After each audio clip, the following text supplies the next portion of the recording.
Eccoci nuovamente insieme per affrontare un'altra tematica. Allora vi presento i nostri interlocutori, innanzitutto ben arrivate qui presenti in studio Giuliana Guadagnini, psicologa, psicoterapeuta, grazie dottoressa di essere qui. Grazie a voi. Ben arrivata anche l'avvocato Saragini, responsabile ufficio legale Telefono Rosa, grazie anche a lei. Ben arrivato che è con noi collegato e ci fa il piacere di dedicarci del tempo, sappiamo che è anche molto impegnato, Davide Di Michele, vicepresidente della provincia di Verona, componente della Commissione per la Pubblica Sicurezza. Grazie vicepresidente.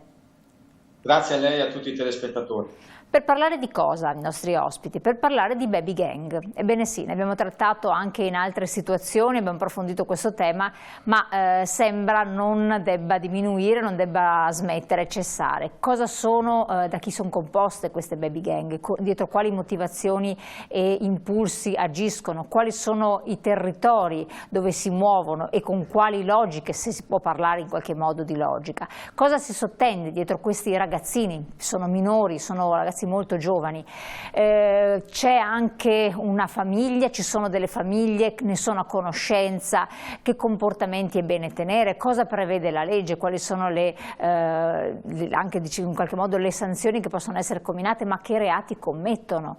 Le amministrazioni come possono tutelare i cittadini anche giovani, perché tante volte questi reati vengono commessi a danno di minori, e in che termini? Insomma, ci sono tante questioni aperte. Noi abbiamo messo la lente di ingrandimento nel territorio veronese perché è in quest'ambito che si sono svolti dei momenti di incontro, di confronto con la cittadinanza, di approfondimento, dei convegni, perché ci sono dei professionisti che se ne sono dedicati, perché appunto abbiamo avuto l'opportunità di sapere che il vicepresidente della provincia è anche in questa commissione. E allora chiedo a lei di incominciare, vicepresidente, dandoci uno spaccato di questa realtà, anche se sappiamo che non è Verona, perché è anche Treviso, perché Venezia, Vicenza, insomma è il territorio del nord Italia, nel sud, lo dicevamo prima fuori onda, magari ci sono manifestazioni e modalità diverse. Quindi qual è il problema?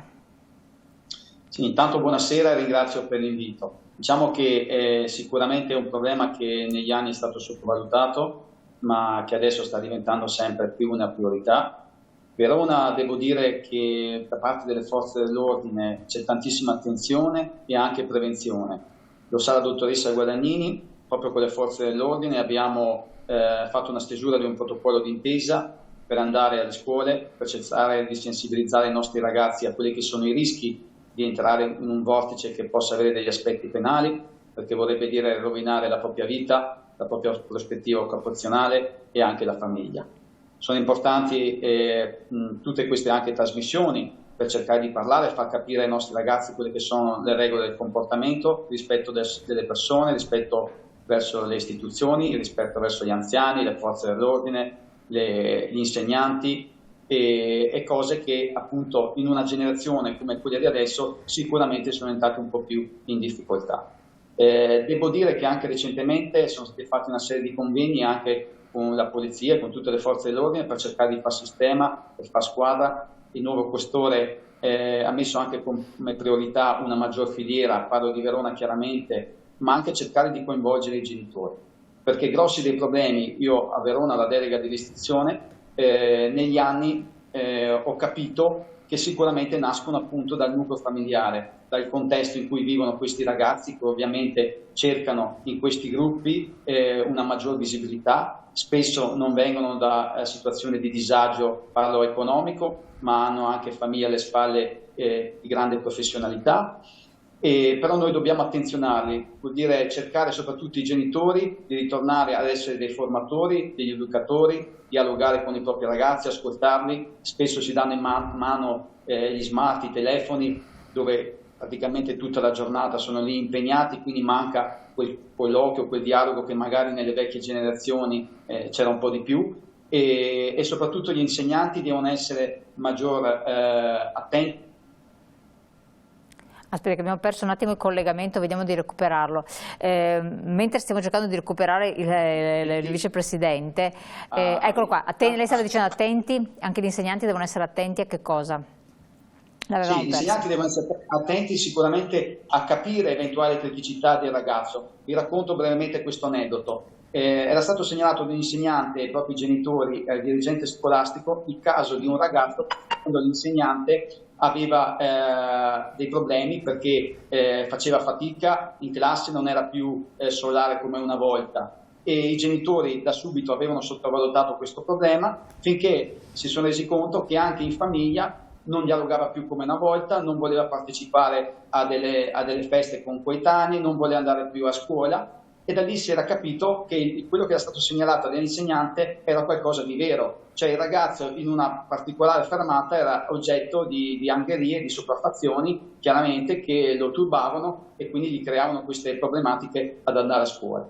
Ci tengo però a ribadirlo, e l'ho fatto anche in diverse sedi. Verona sotto questo punto di vista è veramente molto attenta, le forze dell'ordine sono efficaci in tutto quello che sono gli aspetti legati alla prevenzione, c'è una sinergia costante e un dialogo costante tra il questore, il prefetto e tutte le forze dell'ordine. Verranno intensificate anche con nuove risorse umane, perché crediamo che al di là delle baby gang il disagio giovanile e anche la criminalità micro è un fattore che dà molto fastidio e che quindi deve essere veramente attenzionata. Concludo il mio intervento dicendo che anche dal punto di vista del governo, su proposta dell'onorevole Ciro Maschio, Presidente della Commissione Giustizia, con l'articolo 612 bis 1, sono previste maggiori pene dal punto di vista del bullismo da 1 a 7 anni, chiaramente per i maggiorenni, e sul cyberbullismo da 2 a 8 anni, perché anche il cyberbullismo è una piaga veramente grave, perché appunto sappiamo bene che attraverso le immagini.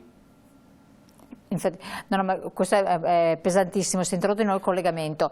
Io qua voglio lecciarmi una cosa, punto di vista. Spesso c'è il caso perché purtroppo a livello nazionale anche dei suicidi. Certo, le chiedo una cosa perché abbiamo il collegamento che non è ottimale, perché perdiamo alcune parti, però è importante capire questo. Le amministrazioni coinvolte in questi casi, quando ci sono questi gruppi di giovani, poi ci spiegherà la dottoressa bene e anche dal punto di vista giuridico la fattispecie baby gang per i non addetti ai lavori che si muovono, che agiscono eccetera, che poi è tra l'altro la porta di accesso alla delinquenza, è inutile negarlo, perché poi cresci, diventi maggiorenne, delinquente diventi, non è che improvvisamente ti rinsavisci. Che cosa possono fare? Quindi che tipo di ruolo possono avere al di là di sensibilizzare, informare e i cittadini possono sentirsi sicuri quando l'amministrazione fa cosa? Perché io non prendo in considerazione il vostro comune, ma è un esempio di quello che avviene in altre parti del nostro paese, del nostro nord-est. Le amministrazioni, oltre al fatto che devono fare appunto educazione, devono dare serenità che c'è un lavoro sul territorio importante con le forze dell'ordine, che poi chiaramente sono loro legittimati sul territorio appunto per difendere, per cercare di intervenire dove ci sono delle azioni appunto di queste presunte baby gang come li chiamiamo. Ripeto, Verona è molto attiva sotto questo punto di vista, si fa tanta educazione, si interviene, come lo dicevo precedentemente, presso le scuole, perché è importante far capire ai genitori ma anche ai ragazzi quelli che sono i percorsi da condividere insieme e che non portino a situazioni, come dicevo precedentemente, legate agli aspetti penali. E poi chiaramente c'è un continuo contatto, dialogo, scambio di informazione, rete anche attraverso le circoscrizioni dei comuni di Verona insieme alle forze dell'ordine, perché è importante denunciare, perché spesso il ragazzo che subisce questi attacchi, queste violenze non solo verbali, perché abbiamo visto in tanti casi sono passati anche all'uso della forza a livello nazionale, hanno paura di denunciare perché pensano che ci siano delle ulteriori conseguenze, e noi anche su questo dobbiamo tranquillizzare tutti coloro i quali appunto sono vittime di queste sopraffazioni, che la comunità, le forze dell'ordine sono presenti, attive e danno la corretta copertura. Grazie Vicepresidente. Dottoressa, baby gang, allora spieghiamolo un attimo, proprio per chi ci sta seguendo, chi non è a conoscenza bene, quindi l'età, qual è la parte attrattiva per il costituirsi di queste nuove baby gang, attenzione, perché sono cambiate nel tempo. Allora, diciamo che intanto c'è la definizione baby gang che a volte è un po'... Si mutua quella degli Stati Uniti, esatto, no? Come sono nati. Porta quell'idea là che è diversa dai gruppi di aggregazione minorile che sono qua, che sicuramente si stanno configurando come vere e proprie gang, però sono composte da soggetti per lo più minori, per cui abbiamo le bande giovanili o baby gang. I ragazzi che compongono queste bande sono purtroppo dai 14 anni, perché sono molto piccoli, fino a 25 massimo. Almeno è stato rinvenuto questo da ricerche anche a livello nazionale. La cosa che mi viene da dire è che in tutto il nord-est queste bande sono diffuse, sono più o meno composte massimo 10 individui, però c'è una gerarchia.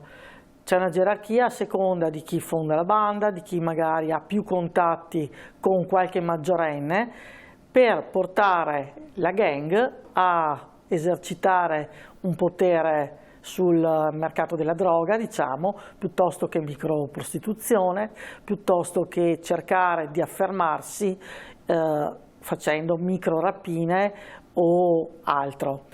Comunque tutti furti che anche nei supermercati tante volte vengono portati avanti, e abbiamo degli episodi alla cronaca veramente destabilizzanti, se ci pensiamo, perché ci sembra impossibile tante volte che dei minori arrivino ad agire con tale efferatezza. Questa è la cosa spaventosa, perché si tratta comunque dei minori, anche se a volte sono borderline come età, comunque giovani, giovanissimi, sì, che sono estremamente crudeli, proprio bisogna dire che c'è crudeltà a questo punto, quindi anche lo scatenarsi contro un coetaneo con cattiveria, facendogli del male, e più la persona tenta di reagire, di difendersi, si dimostra magari debole o aggressivo, non sa neanche come poter reagire, più diventa efferato il modo di comportarsi. È spaventoso e destabilizzante, no? Allora, diciamo che quando agiscono non è la coscienza dell'individuo, ma è più la coscienza del branco. E questa è un'altra cosa che è abbastanza esula dal pensiero comune, no? Invece questo. È questo che porta anche ad agire in un certo modo, perché non c'è l'etica morale personale del soggetto, che se fosse da solo determinate cose sicuramente o quasi sicuramente non le porterebbe mai a termine, mentre nell'onda dell'obiettivo del branco di far vedere il suo potere anche ai propri coetanei all'interno della gang, per emergere sostanzialmente, o anche perché questi il più delle volte si filmano anche in videoclip che poi vengono diffusi in rete nei vari social, oppure tramite dirette social, sempre per far vedere cosa vuol dire essere potenti, perché purtroppo viene scambiato l'appartenenza al branco / gruppo come qualcosa che ti può dare una sicurezza nella vita, che ti può aiutare a difenderti e nessuno ti potrà mai toccare, senza trascurare che decisamente quelli più grandi all'interno del gruppo, o chi sta sopra a livello gerarchico, utilizza, perché proprio utilizza i minori soltanto perché sono dei minori, per portare a termine magari dei reati, cercando che le pene / sanzioni siano poi limitate in virtù della minore età. Certo, per cui c'è il concetto di impunibilità, che però ne parlerà meglio l'avvocato. Infatti dopo ne parliamo in modo preciso. Vicepresidente, alla luce di questo si tratta anche di uno spaccato sociale che lascia un po' perplessi, perché non necessariamente stiamo parlando di fasce disagiate di popolazione, non parliamo di persone non integrate nel contesto sociale, extracomunitari di seconda generazione o terza che non si sono integrati come è avvenuto in altre situazioni, eccetera. Qui sono per lo più anche appartenenti a, diciamo così, la Verona Bene, per intenderci, però, e le famiglie a volte non riconoscono nemmeno che i propri figli possano far parte di questi gruppi organizzati. Aspetti che non abbiamo il suo audio, forse deve riattivare l'audio. Eccolo qua. Grazie. Sì, lo dicevo anche in altri casi, noi veniamo da un periodo storico difficile, perché quella pandemia ci ha messo a dura prova tutti noi, appunto nella nostra quotidianità, nella nostra salute, però abbiamo tolto anche anni ai nostri ragazzi di poter appunto frequentare i centri ricreativi, fare sport, dialogare, andare a scuola, dialogare con i propri coetanei, interagire con gli insegnanti, famoso apprendimento.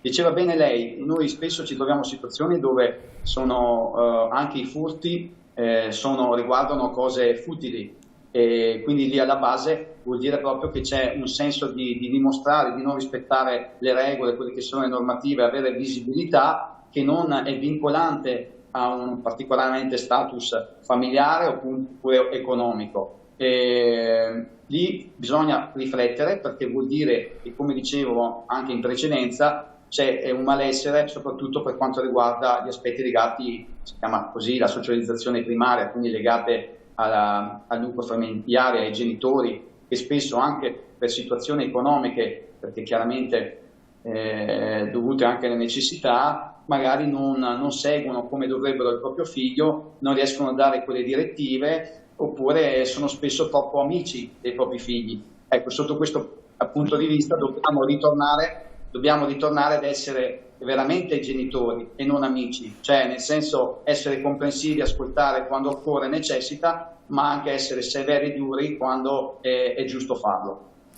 Sì, grazie mille. Avvocato, prima abbiamo accennato al discorso del fatto dell'impugnabilità, sì, non sono imputabili, non sono, per cui questo diventa un gap di non poco conto, e sembra, da quanto diceva la dottoressa, si estrapolava anche il vicepresidente, ne hanno la piena consapevolezza, cioè non sono così tanto ingenui. Allora, sì, il nostro ordinamento parla di imputabilità a partire dal 14° anno d'età, quindi in realtà una fetta di questi ragazzini sono imputabili. Perché sono anche più giovani di 14 anni. A volte sì, seppure ecco, fino al 18° anno il processo al quale sono sottoposti è un processo speciale, un procedimento speciale presso il Tribunale per i minorenni, appunto. E questo risponde anche a un'esigenza di rieducazione della pena, che è un concetto, un principio costituzionale molto importante, che è previsto anche per gli adulti, quindi per i maggiorenni, tanto più naturalmente se si tratta di minori, dove appunto la giovane età presuppone che ci sia anche un margine maggiore di recupero. Lo Stato deve questo, no, alle nuove generazioni, perché non si possono abbandonare al carcere, certo, e in una situazione che non porta a nessun recupero. Ecco. Quindi che cosa succede? Che i minori tra i 14 e i 18 anni vengono sottoposti a questo tipo di procedimento, che prevede naturalmente un trattamento diciamo speciale, e quindi la possibilità di recuperare. Ci sono naturalmente viene tastato quello che è la comprensione che ha il minore comunque dell'errore commesso compiendo queste azioni, questi reati, e in base all'atteggiamento c'è la possibilità appunto di avere una pena minore, di partecipare a un programma di recupero e quindi, come dire, anche di non avere come conseguenza la fedina penale sporca, no? Perché questi comportamenti poi, questi ragazzini non sono consapevoli del danno che può provocare nella vita futura, perché nel momento in cui dovessero partecipare a un concorso o cercare lavoro in determinati ambiti, il casellario penale viene richiesto, e quindi avere un precedente, anche se da minorenni, compromette anche un futuro lavorativo di questi però ragazzi. dal punto di vista sanzionatorio e anche educativo potrebbe essere invece corretto che questo resti un segno, perché comunque sono persone in grado perfettamente di capire quello che fanno, non sono... Ma allora la minore età presuppone che ci sia meno consapevolezza nel comprendere, no? Qui abbiamo la psicologa e in effetti in base all'età c'è una maggiore come dire, maturità, no, certo, dei soggetti. Dopodiché, giustamente, se dei ragazzini, seppur minorenni, rappresentano un pericolo per la società, perché questo purtroppo accade, è chiaro che occorre intervenire in modo che le azioni, diciamo, criminose non vengano più poste in essere, ma nello stesso tempo agire per il recupero non significa avere un atteggiamento tollerante, cioè certo, gli interventi che vengono messi in campo, la cosiddetta giustizia riparativa, no? Che certo, con la riforma tra l'altro recente Cartabia del processo anche penale, viene introdotta anche nella nell'ambito dei procedimenti penali, diciamo, ordinari, quindi tanto più per i minorenni, è come dire, un procedimento che vuole recuperare il minore, ma viene questo minore accompagnato e in un percorso anche impegnativo, dove certo, viene fatto riflettere su quanto ha commesso, viene preso contatto anche con la parte offesa per comprendere anche la sofferenza che si provoca negli altri, perché questi ragazzi spesso non hanno, credo, sviluppato il senso di empatia. Manca completamente, e questo è una maturazione questa che viene dalla famiglia.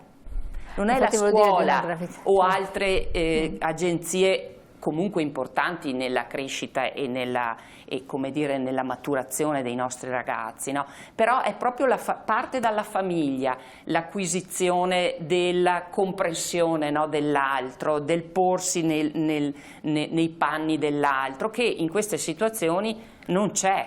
Infatti molto spesso il percorso al quale vengono sottoposti questi ragazzi rivela questa mancanza di comprensione della sofferenza che si provoca nel certo, commettere determinate azioni, ecco, no, spesso efferate, come appunto dice lei. Adesso voglio entrare proprio nel merito con la dottoressa, perché sono emerse diverse cose, non c'è la piena consapevolezza, ci sono le famiglie che sono coinvolte, c'è tutto, prima accennava, non mi ricordo se il vicepresidente, un vortice, mi ha detto un vortice di degenerazione tra l'altro, quindi sono delle personalità alterate senza dubbio, non sono ragazzi normali. Ne parliamo insieme alla dottoressa, do la parola subito dopo la pubblicità, quindi pochi secondi, poi ritorniamo insieme.